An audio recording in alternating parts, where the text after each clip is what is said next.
A few days ago, in one of my videos on the situation in the Middle East, I said that dragging the United States into the war against the Houthis would be Washington's biggest strategic mistake in recent decades, and that this mistake would deal a crushing blow not only to the globalist system of the unipolar world, but also to the security of Israel.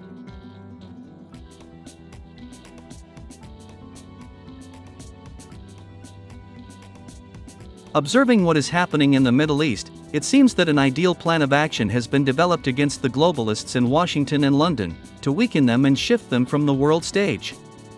Indeed, everything that happens in the geopolitical arena is very reminiscent of an ideal plan of action, full of sophisticated traps, where globalists fall with enviable regularity, thereby losing their influence and power. And the current conflict in the Middle East is a vivid example of that.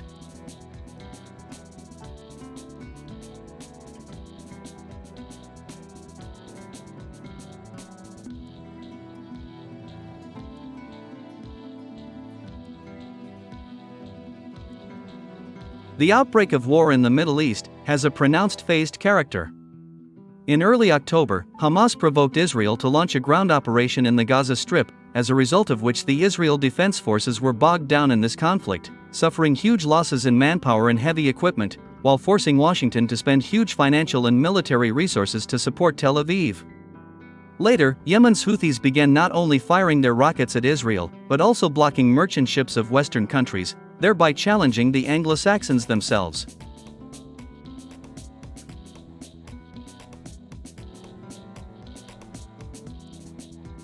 As I said earlier, the purpose of these actions was to provoke the United States to take more radical steps against the Houthis. And as a result, the globalists in Washington and London took the bait by deploying British and American navies off the coast of Yemen. The naval operation announced by the globalists, with the ridiculous name Operation Prosperity Guardian, further angered the Houthis. A few days later, the Houthis launched a massive missile attack on the globalist fleet.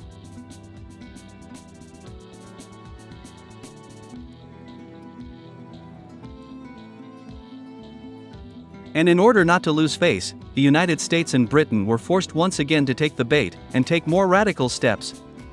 On the morning of January 12, British and American warships and submarines, including bombers and fighter jets, launched a massive missile attack on the territory of Yemen.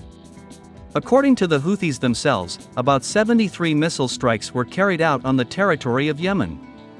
At the same time, it is worth noting that the reaction of Yemen's Houthis to the actions of the United States and Britain was very calm and reasonable. There was no panic or hysteria in the camp of Yemen's Houthis. On the contrary, the Houthis were in a good mood, promising quick payback to their enemies.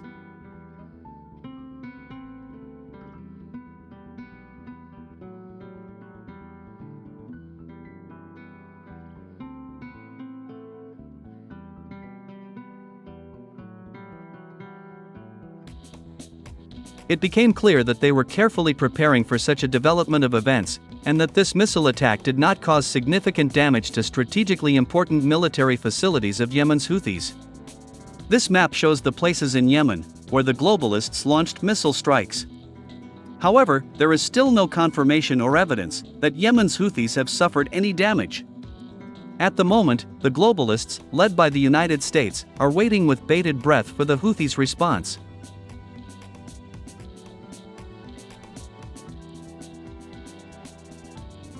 And given the fact that Iran supplies its proxies with missiles and drones in non-stop mode, the response of Yemen's Houthis will be quite harsh and deadly.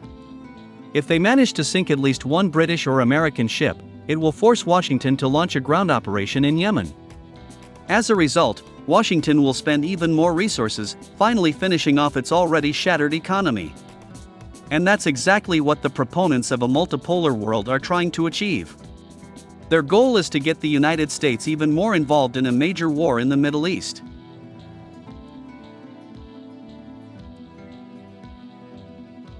This will put an end not only to Washington's support for Ukraine, Taiwan, and Israel, but also completely ruin the economy of the globalists. At the moment, globalists are having a hard time finding the necessary resources to maintain the remnants of the unipolar world. Even the recently adopted military budget for the 2024 financial year, within which the Pentagon will receive a record $886 billion, will not be able to change the situation.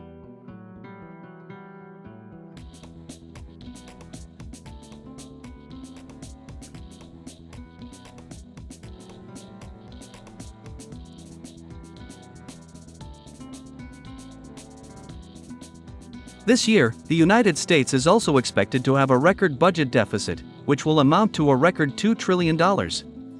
And against the background of all this, the globalists also lost the opportunity to print money. Thus, before our eyes, the destruction of the globalist system of the unipolar world is in full swing.